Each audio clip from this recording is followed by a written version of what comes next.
Good morning, everybody. Of late, Professor Nageshwar of Telangana has made a revelation, a secret as if it is known to him exclusively. Deputy Chief Minister of Andhra Pradesh, Mr. Pawan Kalyan, and another Mr. Nadda Manohar both have been to Delhi to meet Amit Shah and requested him to speed up the cases against the ex-Chief Minister Jagan Mohan Reddy. Amit Shah said that Jagan Mohan Reddy was our permanent friend, while Chnadrababu Naidu of Telugu Desam is only our instantaneous friend. This is a dangerous comment made by Professor K. Nageshwar.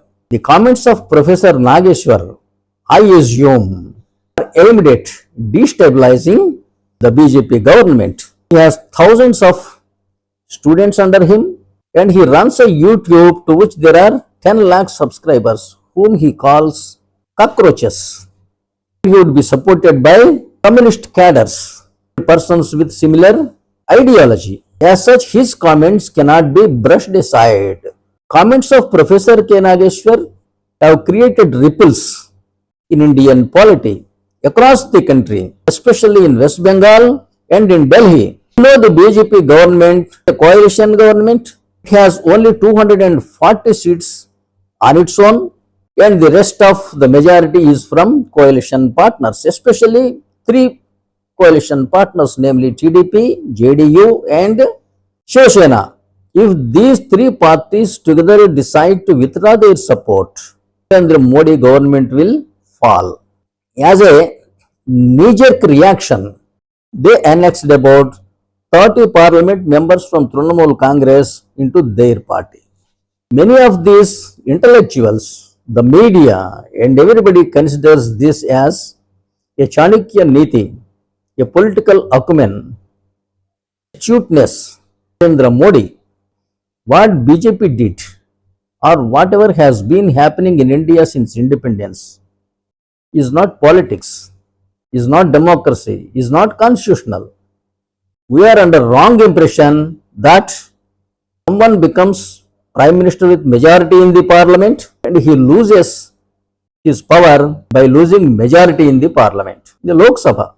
Somebody becoming Chief Minister with majority in the assembly or some other becoming Prime Minister with majority in the parliament are contained in Article 91 and 130 of the Parliament of the Pakistan Constitution. Such provisions are not there under Indian Constitution. For example, under Article 75 of Indian Constitution, the Prime Minister is appointed by the President and the other ministers are appointed by the President and their terms of office shall be during the pleasure of the President. Unquestionable authority to appoint and remove ministers. Ministers are his advisory council. It is his privilege to appoint them and to remove them at pleasure. In case of constitutional authorities, we know they can be removed only through impeachment. Pakistan people have copied exactly what is there under Indian Constitution. I told you Article 75 says that the Prime Minister is appointed by the President and the other ministers are appointed by the President and their terms of office shall be during the pleasure of the President. Verbatim, they have taken into their constitution, Pakistan. At the end, they have added a clause saying that, however, the President shall not appoint anybody as Prime Minister without first ascertaining his majority in the Parliament. Such a clause is not there under Indian Constitution. In case of removal also, Indian Constitution says that the term of minister shall be during the pleasure of the President.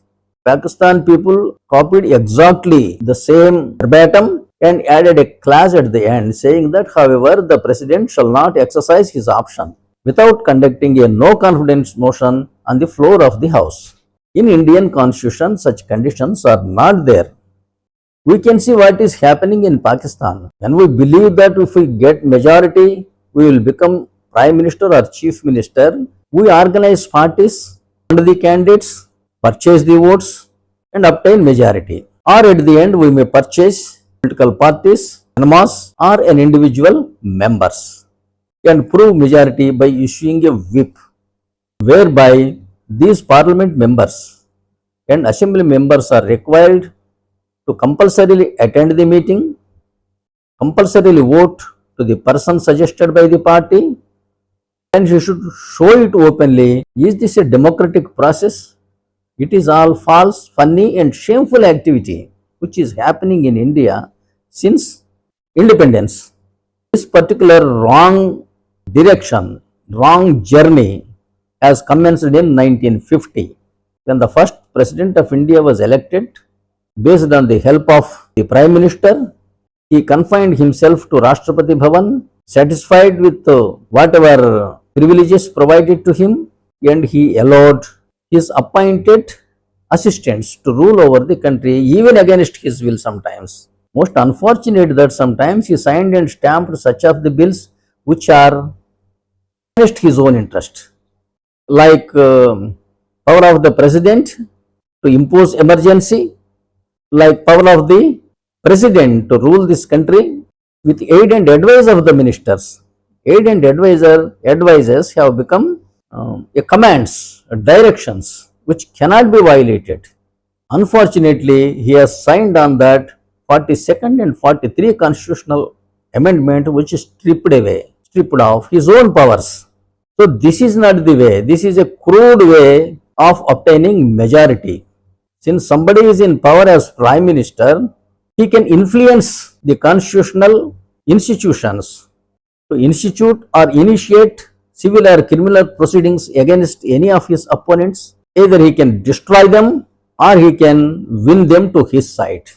It is being done through influence as Chief Minister, as Prime Minister, but not as per his real power. I bow down to any of the listeners if they can show any one single authority elected to Prime Minister or Chief Minister in the entire Constitution. The whole Constitution is about powers and discretions of the President and the governors. President of India is the executive power of the Union under Article 53. He is the Supreme Commander of Armed Forces under Article 53. So, governors are executive powers of the states under Article 159. And their powers extend all the matters in which the center is able to make law, and the governor's powers extend to all the matters in which the state is entitled to make law, according to, of course, list 1, list 2 and list 3 of the 7th schedule. President and governors are provided a shield under Article 361. Their actions cannot be questioned. They cannot be called into courts. When I said they can't be called into courts, does it mean that their orders can be struck down without hearing? Whereas they are capable of waiving or reducing the punishments imposed by the judiciary under Article 72 and 161. So they are given precedence over judiciary, but not vice versa.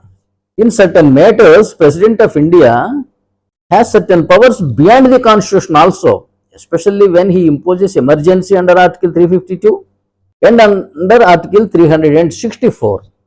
He has power over seaports and airports, irrespective of what is contained in the Constitution. We can also see Article 256 and 257. President can give instructions to the states, and if such instructions are not followed, that will be deemed that the state cannot be run in accordance with the provisions of the Constitution. That constitutional mechanism has broken down under Article 365, and emergency can be imposed in those states. That is the power of the President of India. So, the method of retaining government is not by sabotaging other parties or by winning over other members by force or fraud. If it is a presidential government as prescribed under the Constitution in the preamble, it is a sovereign democratic republic. Republic means a country which is ruled by an elected or nominated president instead of a monarch in which people are supreme. Once elected, he cannot be removed for 5 years because his impeachment under Article 61 is not valid unless he violated the Constitution. Even if he violated, it requires 2/3 majority in both houses of the parliament. Then you can imagine how stable Indian governments would be. There won't be midterm elections, There won't be clashes between state and state, state and center. There won't be midterm elections. The country can peacefully prosper for 5 years without talking of elections. At present, Indian Prime Minister goes abroad, represents India, speaks high of India, participates in world political policy matters, and on coming back to India, he can be removed just like that. If any business firm, Indian or foreign, if they want, they can purchase 20-30 parliament members from one party to the other, and the post of Prime Minister is boosted. Such kind of fragile is Indian government as on date. Right from, of course, 1950. If India wants to prosper, it has to form a stable government. At present, Indian governments are not stable, they are fragile. In a democracy, there should be legislative and executive wings separately. There should be separation of powers. And in one word, there should be opponents to each other. Like in America, only then there will be democracy. Whatever is happening in India is neither democracy nor politics. In West Bengal, there was a time when the Prime Minister arrived in the state. The Chief Minister was not able to receive him. Once she received, but while discussions were going on, in the middle, she left the meeting saying that I have some important work. Of course, Prime Minister Narendra Modi was insulted. Indira Gandhi was insulted as Prime Minister in several states. But the Prime Minister pretends dignity because he cannot do anything under the Constitution except influencing his investigating agencies to foist cases. If it is President of India, if the President of India wants, he can just instruct his governor to remove the Chief Minister, remove a minister. There would never be clashes between state and the center. This is a beautiful model, a unique model suggested by Indian Constitution, drafted by none other than Dr. Baba Saheb Ambedkar. Indians failed to understand the system and made mess of the Constitution. Thank you. Thank you for watching this video. I request you to please subscribe, share and comment on my videos. I'd be glad to reply to your worthy comments. Thank you.